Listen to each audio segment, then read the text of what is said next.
Bem, pessoal, boa tarde aí, certo? Ou bom dia, conforme o pessoal estiver vendo. Meu nome é André Medeiros. Meu objetivo aqui é trazer alguns conceitos de matemática 1 para vocês, certo? Primeiramente, nesse sentido, é interessante, o que ocorre? Vários dos nossos assuntos a gente aprendeu na época da tia Teresa, lá no primário.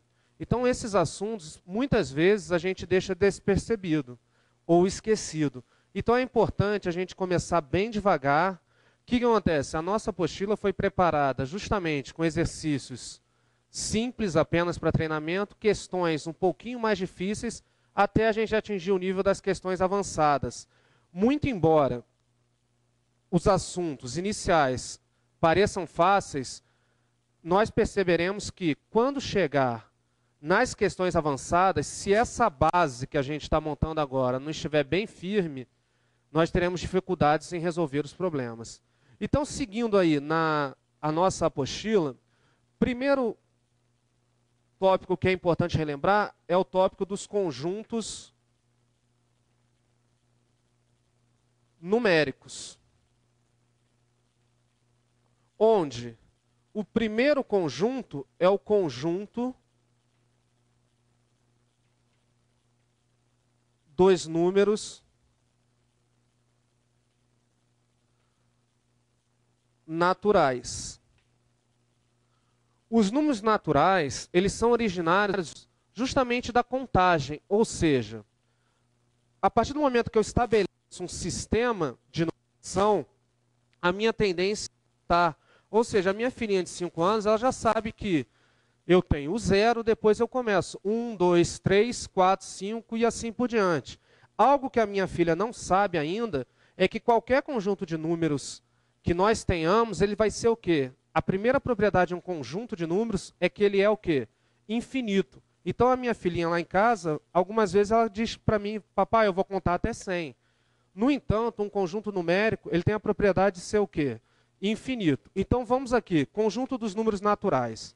Uma das grandes dúvidas que cai em concurso, inclusive, é saber, o zero pertence ou não ao conjunto dos números naturais? Sim, o zero pertence ao conjunto dos números naturais.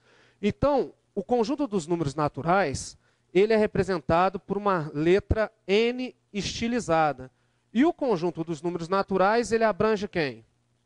0, 1, 2, 3, 4 e 3 pontinhos, onde esse 3 pontinhos sinaliza justamente o quê?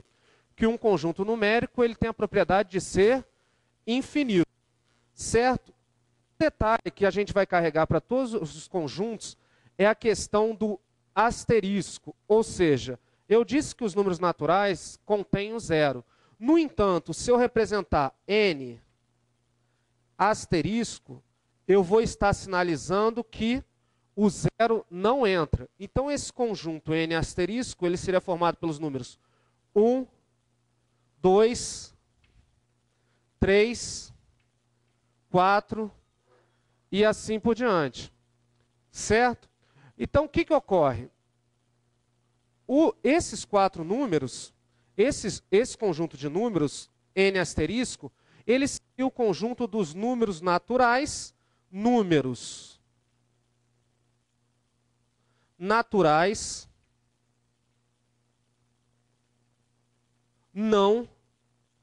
nulos. Então, carregando essa representação para os conjuntos que virão a partir de agora, asterisco significa que o zero não entra. Segundo conjunto que nós temos, conjunto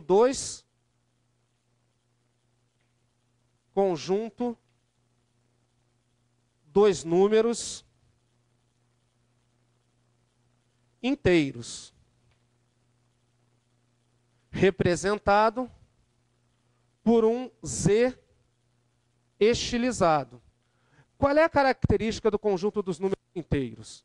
A partir do momento que eu pego 2 números naturais e realizo uma operação de subtração, por exemplo, se eu fizer 5 menos 2, eu peguei 2 números naturais, 5 menos 2 é 3, 3 pertence ao conjunto dos naturais. No entanto, 2 menos 5, todos nós sabemos que vai ser igual a menos 3. No entanto, menos 3, voltando aqui no conjunto dos números naturais, menos 3 não pertence ao conjunto dos naturais. Então, menos 3 não pertence ao conjunto dos naturais. Então, na verdade, surgiu a necessidade de que eu tenho os números naturais e eu preciso de um conjunto que contenha os números naturais e também, além dos números naturais, contenha também os números negativos. É aí que surge o conjunto dos números inteiros. Então, o conjunto dos números inteiros poderia ser representado da seguinte maneira. Vindo de menos infinito, menos 3, menos 2, menos 1, 0, 1, e assim por diante. Certo? Representando o quê? De novo, que o conjunto dos números inteiros agora abrange 0, 1, 2, 3, 4, que seriam os números naturais, e menos 1, menos 2, menos 3, menos 4 e assim por diante, que seriam os números negativos. Certo? Então, baseado nisso, a gente criaria o conjunto dos números inteiros. Bem, pessoal, estendendo um pouco esse conjunto, nós temos o conjunto dos números naturais. A partir do momento que nós aceitamos os números negativos, nós criamos o conjunto dos números inteiros. No entanto, nós sabemos, por exemplo, que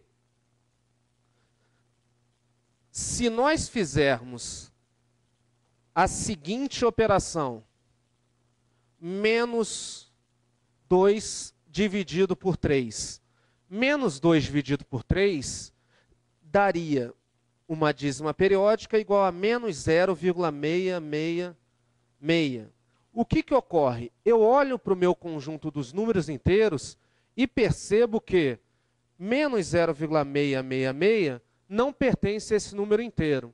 Apesar de nós ainda termos uma aula posterior onde revisaremos dízimas periódicas, menos 0,666 é igual a menos 6 nonos. Se nós quisermos simplificar dividindo por 3 em cima e embaixo, nós encontraremos que esse número, como era de se esperar, ele é igual ao quê? A menos 2/3. Ou seja, a partir do momento agora, o conjunto dos números inteiros não é suficiente para representar os números que eu conheço. Ou seja, uma operação de divisão não exata, eu não consigo representar no conjunto dos inteiros. É aí que surge o conjunto dos números racionais ou fracionários, que é representado pela letra Q. Então, fazendo o mesmo princípio que nós temos trabalhado até agora, o conjunto fracionário entraria quem? Entram os números naturais? Entram os números naturais. Entram os números inteiros? Entram os números inteiros. E, continuando na nossa representação por conjuntos, nós teríamos os números naturais, os números inteiros, só relembrando, dos números naturais para os números inteiros foram adicionados quem? Os números negativos. Agora, nessa transição dos números inteiros para os números racionais, serão adicionados quem? Justamente os números fracionários, ou seja, aqueles em que a divisão do numerador pelo denominador não retornam números inteiros. Então, novamente, só lembrando, conjunto dos números racionais é um conjunto o quê? Infinito. Então, ele vem lá, menos 2, menos 3 meios, menos 1, 0, 1 meio, 1 e assim por diante. Só lembrando o seguinte, nós temos uma característica agora. Nos números racionais, nós podemos o quê? Entre o menos 2 e o menos 1, eu pus o menos 3 meios representando. Menos 3 meios é 1,5. No entanto, o número 1,65, menos 1,65, também não estaria situado entre menos 2 e menos 1. Então, agora a gente percebe o seguinte. O conjunto dos números inteiros ele tem a característica dele ser infinito e ele é um conjunto o quê? Discreto, ou seja, nós temos 0, 1, 2, 3 e assim por diante. No entanto, os números racionais têm uma peculiaridade. Entre menos 2 e menos 1, nós teremos o quê? Infinitos números situados entre menos 2 e menos 1. Trazendo para positivo para ficar mais fácil de pensar. Entre 0 e 1, quem que eu teria? 0,1, 0,11, 0,11542. Ou seja, existem infinitos números entre 0 e 1. Então, essa é uma característica que muda a partir do momento que eu faço a transição do conjunto dos números inteiros para o conjunto dos números racionais. O colega que está assistindo, o aluno que está assistindo a nossa aula, com certeza ele já sabe que existem números reais e, conforme o estágio que ele esteja no segundo grau, talvez ele saiba até que existe o conjunto dos números complexos. Só que no nosso objetivo de um concurso para a EPICAR ou para o Colégio Naval, a matéria cobrada é a matéria do ensino fundamental. Sendo a matéria do ensino fundamental, o conhecimento, por enquanto, no desenvolvimento da matéria, até os conjuntos dos números racionais, é suficiente para a nossa proposta. No futuro, com certeza, apresentaremos o conjunto dos números reais. No entanto, o conjunto dos números complexos é apresentado apenas no material relativo ao vestibular da AFA, que cobra já a matéria relativa ao ensino médio. Certo? Então, pessoal, baseado nisso, o próximo tópico que eu gostaria de trabalhar com vocês são relembrar, na verdade, como eu disse no início da aula, como eu digo nas aulas presenciais para os alunos, muitas vezes é necessário relembrar algo que a gente aprendeu aonde? Com a tia Tereza, lá no meu caso, primário, e de muitos de vocês no ensino fundamental. Certo? Então, operações com números naturais.